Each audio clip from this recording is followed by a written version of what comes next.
15 years ago, I was a broke newlywed living in my uncle's basement with my husband after graduating college. And we wanted to travel the world, but we couldn't afford it because we just didn't have any money. So the only trips we took were road trips in my RAV4 that I had since I was 16. And we went to visit family where we stayed for free, of course. So, of course, we had dreams of traveling all over the world, but we just didn't have any extra money in our budget at that time.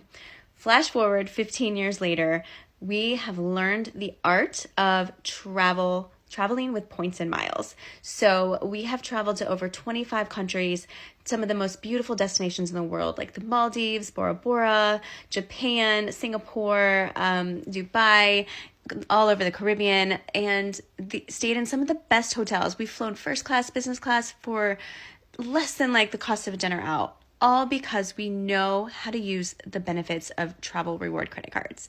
And I want this for your family too. If you're like us 15 years ago and think that you just can't afford to travel, I want to let you know that it is possible, but you have to learn how to use travel reward credit cards for your best interest. So follow us and we will teach you how you can do it.